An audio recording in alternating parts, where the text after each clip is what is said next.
Okay, at the end of the 3-day African Energy Week here in Cape Town, South Africa, we brought the 3-day high-profile energy event to a close just a few minutes ago. And joining me to wrap up this very interesting week, to wrap up the energy industry for the year for Africa is Akin Omobrio, the second, who is the chairman of the board of directors of Genesis Energy. Great to have you. Thank you, my brother. Thank you so much. I'm sure you've been part of this event all the way from the beginning, including the Nigerian panel and the opening ceremony. You handled a bit of a panel as well on Tuesday. Give me a sense of the opening day. What kind of conversations you've had so far with other energy ministers here? Yes, I think listening. Thank you so much, Bosin. Listening to the ministers talking, the notion of the clarity of the messaging. I think for me, it's all about messaging. What is the message we want to get out of here? All the ministers that spoke in one tone, which is, frankly, how does Africa position itself in getting the best deal for the continent within the context of net zero by emissions by the year 2050? And setting that pace, all of the panelists and all of the subsequent panel also spoke to that question. But what I did enjoy was that we just were not talking about the issues, also the prospects and opportunities we discussed. Genesis, for example, was able to consummate 2 transactions on the back of this conference. And that's what it's about. Wonderful.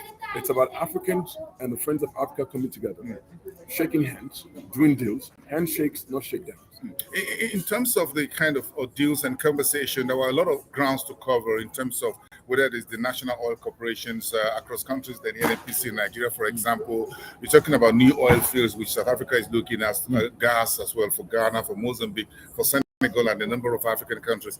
In terms of investments and the need for Africa to transform from fossil fuel to clean energy, how long do you think that distance will be? And what do you think the takeaway should be from this conference in terms of the actionable steps that we need to take on the continent? Yes, the timing is difficult because every country is different. There are countries that are more advanced, like Nigeria. Nigeria is said to be a country with some oil and a lot of gas. And we've started, successive governments and management of NNPC have worked very hard to take advantage of this resource. There are countries like Gambia, for example, who are just early days in their exploration. They haven't started production. So my sense is that the net zero conversation is great. Africa is not shying away from it. What we want to do is to have a just transition. We're saying that we're one of the lowest emitters, less than 4% of the global carbon. For us to industrialize, we need to use what we have. We need to use our gas, we need to use our oil, we need to use our other solid minerals.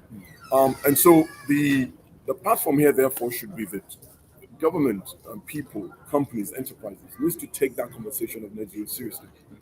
We need to put plans in place that would ensure that we increase our energy mix. Great.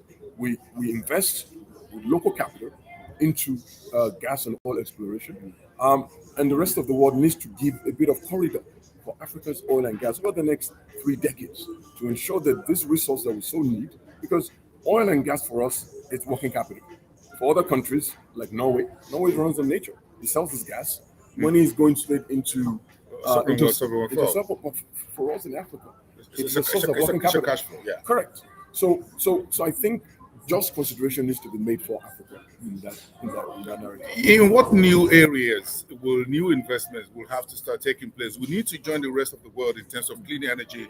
Adaptation is what the African Development Bank is talking about. How do we adapt moving forward? In what critical areas do you think sovereigns and private sector investors like yourself, like Genesis Energy, will be investing in moving forward in Africa, in Nigeria, other parts of the continent?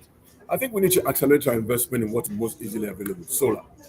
We need to accelerate in small hydro. The length and breadth of geothermal that you have in Kenya, even in Nigeria, we have in Yankari, we have in Ekiti, Long Spring, it's geothermal. So my sense is that we need to accelerate investment. We've already started.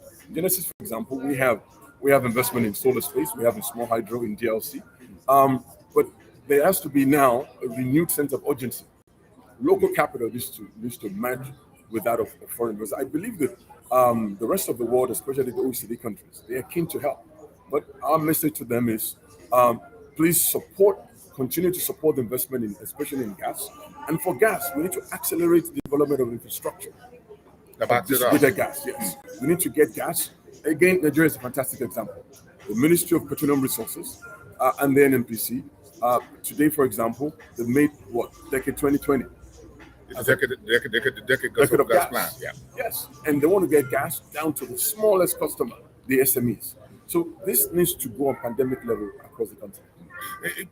Just to sum things up in terms of how we move forward, where do you think the sovereigns here needs to play, the political leaders, the fiscal policy makers of the continent need to work with the private sector? In what areas do you think, is it in regulation, in legislation, in what areas? I think regulation is key, but regulation is already moving. That has happened in Nigeria, again, as an example. So Nigeria is with the PIA. The PIA. But I think that capital is key. If capital is draining from oil and gas exploration, there's got to be a replacement. Where can the sovereign play there? What can we do with pension funds? Is there a place for pension funds to fill the gap of exiting foreign investment?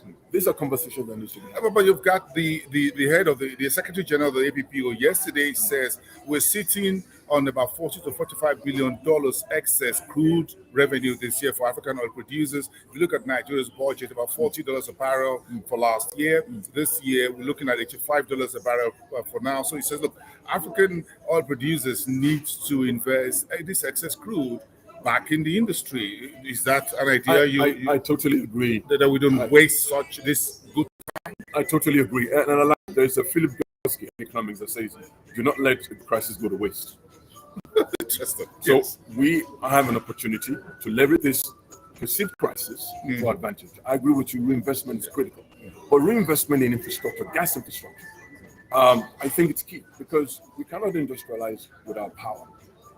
Solar is great, but it's still early days yet for reliability. We will not give you 24-hour power. We will give you major baseload. So we need gas. We need the revenue. So I agree with Doctor that this excess capital that is available should be reinjected back into the system. Yes. It's an interesting thing how we go from here. Give me your outlook for 2022 at Genesis Energy. For us, we're driving more on renewables. Gas to power is our forte. So it's like me speaking Yoruba. That's like what we've done over the past 1 decade or so. For us in 2022, we also have an objective. We call it the 2-hour objective, rules and revenues. As we grow, we want to structure better. Governance is key. But we also need revenues in order to drive growth. And so for us, we're going to focus strongly in renewables. Personally, I'm going to drive that surge. And we expect that by the end of 2022, God willing, we should at least have a minimum of 200 to 250 megawatt of water renewable space. Interesting. It's been wonderful having everybody here at the 3-day Cape Town African Energy Week. Thank you so much, Akem Oboriowo, the chairman of the board of Genesis Energy, speaking with us and wrapping this up on our live coverage, live streaming for Frontier Africa Reports. Thank you very much. Thank you very much. Safe day back to Nigeria. And to you too. Or wherever the business take you. And keep up the fight. Thank you so much. We appreciate it. Take care. Thank you.